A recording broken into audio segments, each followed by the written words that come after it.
Hello, everybody. Welcome to the 7EDU webinar on SAT, ACT, PSAT, strategies for choosing and taking the right one. So now we just go through very quick to the normal question about SAT, ACT to answer some of the question like often asked by many of the students and the parents. Which test can contribute more to college admission? Which test is right for this kid? Which test is easier? Which test can get a higher score? Which score for which test sounds better? If some parents are following news, and especially educational news, you know that back in this March, just about actually less than 2 months ago, MIT just made an official announcement that they will require SAT for the coming year. And so SAT, ICT becomes one of the requirements when students apply for MIT. So you can take a look. If you get, for students, if you get 750 or 800 in the English part, and then in the same range for the math, and your chance of getting into MIT is, 10 times if you get a much lower score in the range. But you don't need to spend a lot of time working on your test prep, okay? Just be clear. If you want to take a lot of tests and you want to keep repeating, taking again and again, that's not a good idea.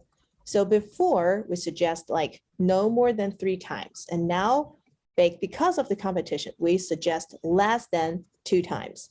So basically the ideal case, you just take 1 time, you get your perfect score, you get your best score, that's it. Okay, that's the best plan. Yeah, I think kids who grow up here don't have experience of taking such a long test. Both tests actually 3 hours long at least. Right? Even if you don't take essay in the ACT section, it's almost 3 hours. And also, I think kids here just haven't done enough practice. And therefore, when they are timed, and then you can see even for SAT, just slightly above 1 minute for a poor question. So kids do feel the stress during the test, and they make all kinds of very silly mistakes. And then, yeah, so our goal is to help them to eliminate those silly mistakes so that they can overperform. Even probably they don't have very strong foundation for the certain subject school, but they can still do well in those standard tests. And then I wouldn't say the questions are so-called difficult in terms of content level, but they are very, very tricky.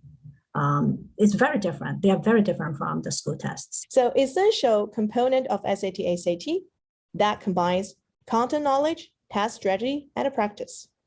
Okay, so eventually, if you get all of them, you will fly. Okay, so there's just a picture to show how you're going to fly.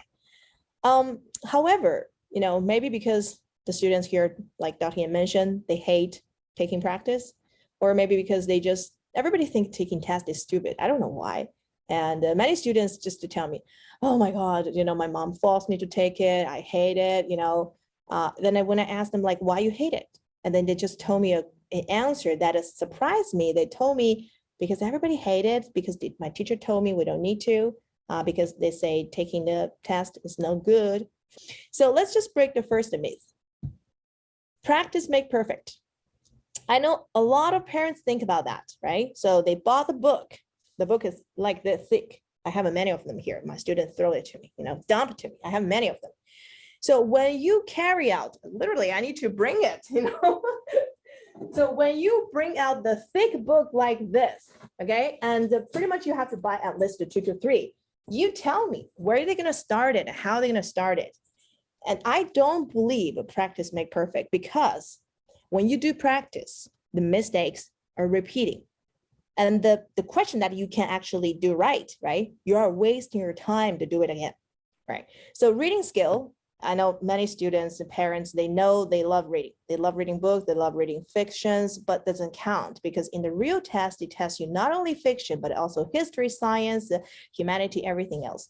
And because of SAT and also all the students who claim that they love reading, and they are like bookworm, they are like that. But why they love reading so much, they have been reading for like almost 10, 11 some years, and why they couldn't get a higher score in the reading section. And for the math part, everybody think it's easy, right, Dr. Yan? Yes, yeah, they think math is easy, but actually not all students get like even 770, and the 770 may only means that the student just missed 1 problem. Again, I mentioned earlier, and we say this is a difficult test, not in terms of not necessarily the content itself, the knowledge itself is very advanced. In fact, they shouldn't test you very advanced knowledge for the sake of equality. However, they make the problems very tricky. So if you don't read the question carefully enough, or the questions are very long, if you don't understand the questions, and then you won't be able to solve the problems. So we have to get students used to reading very long problems, just like reading becomes reading comprehension. A lot of math problems become reading comprehension.